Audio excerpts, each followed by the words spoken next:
وہ زینت خالہ اور ان کے گھر کے ایک ایک افراد کی احسان مند تھی۔ وہ بھابھی کے ساتھ چلتے ہوئے ڈرائنگ روم میں آ گئی۔ سامنے ہی صوفے پر وہ شخص بیٹھا ہوا تھا جسے اس کے باپ نے اسے لینے کے لیے بھیجا تھا۔ بڑی مشکلوں سے وہ خود کو اتنی ہمت دے پائی کہ آنسوؤں کو پیچھے دھکیل کر اسے سلام کرے۔ السلام علیکم، اس نے اپنے لہجے کو ہموار رکھنے کی پوری کوشش کی تھی۔ وعلیکم السلام۔ وہ اس کی آمد سے قبل باقر بھائی سے کوئی بات کر رہا تھا۔ ان کے ساتھ اپنی بات ادھوری چھوڑ کر اس نے فوراً ہی صوفے سے اٹھتے ہوئے اس کے سلام کا جواب دیا۔ آپ تیار ہیں؟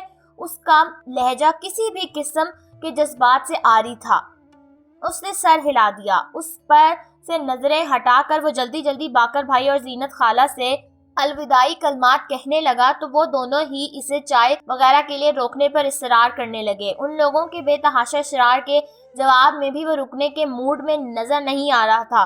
اس کے انداز میں بہت ہی عجیب سی حیرانگی تھی، اسے جیسے وہ جلد سے جلد یہاں سے لے جانا چاہتا تھا، اور اس کے اس انداز کو محسوس کرنے کے باوجود بھی باقر بھائی اور زینت خالہ اس سے رکنے پر اصرار کر رہے تھے۔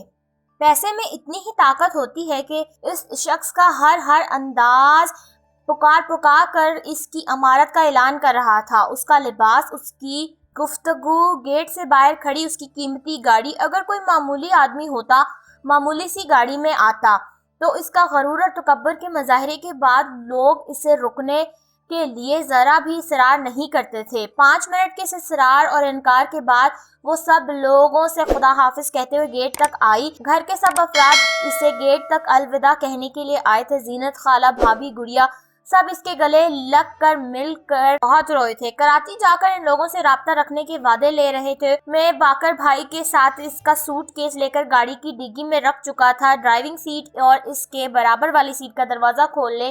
وہ اپنی گاڑی کے پاس کھڑا اس سے فارغ ہونے کا منتظر تھا۔ وہ خاموشی سے گاڑی میں بیٹھ گئی۔ اس کی گاڑی سٹارٹ کرتے ہی گیٹ کے پاس کھڑے سب لوگوں نے ایمن کو ہاتھ ہلا کر خدا حافظ کہا، اور اس نے بھی جواباً زبردستی چہرے پر مسکراہٹ لاتے ہوئے ہاتھ ہلا دیا۔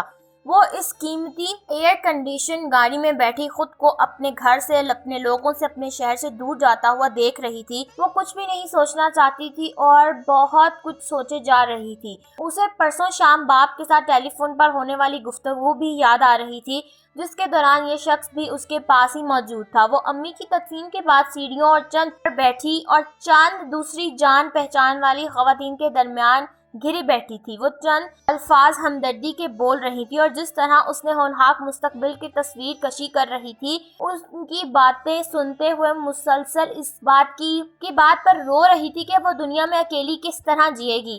اسے ان لوگوں کی باتوں سے بہت ڈر لگ رہا تھا، بہت وحشت ہو رہی تھی، مگر وہ انہیں چپ نہیں کروا سکتی تھی۔ اسی وقت بھابھی نے آ کر اسے اس کے باپ کے فون کے بارے میں بتایا، اور وہ بھابھی کے ساتھ نیچے آ گئی۔ زینت خالہ فون پر بات کر رہی تھیں۔ ایمن آ گئی ہے، آپ اس سے بات کر لیں۔ اسے آتا دیکھ کر انہوں نے اس سے کہا، اور پھر ریسیور اس کے ہاتھ میں پکڑاتے ہوئے بولی، تمہارے والد کا فون ہے۔ اس نے ریسیور ان کے ہاتھ سے لے لیا۔ وہ زندگی میں پہلی مرتبہ اپنے باپ سے بات کرنے جا رہی تھی، لیکن نہ اس کا دل تیز سے دھڑک رہا تھا اور نہ وہ کسی قسم کی خوشی محسوس کر رہی تھی۔ اس نے اپنے چہرے سے آنسو صاف کرتے ہوئے ریسیور کان سے لگا کر انہیں سلام کیا۔ اس کے دل میں کوئی ہلچل نہیں ہو رہی تھی، حالانکہ اس ایک فون کال کا اس کی ماں کو کتنی شدت سے انتظار تھا۔ اپنی زندگی کے آخری 20-22 دن انہوں نے اسی فون کا انتظار کیا۔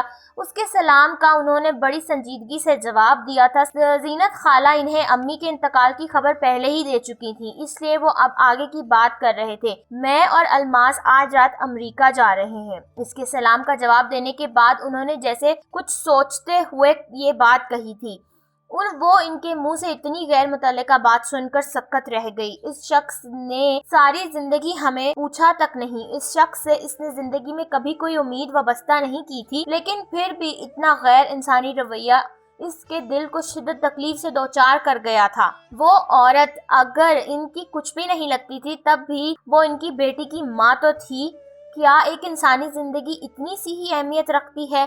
انہوں نے نہ اس کی ماں کے مرنے پر کوئی بات کی، نہ جملہ بولا، اور نہ زندگی میں پہلی مرتبہ بیٹی سے مخاطب ہونے پر اس کی خیریت دریافت کی تھی۔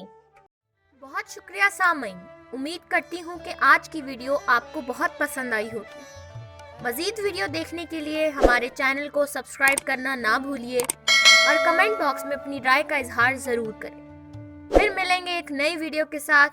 اللہ حافظ۔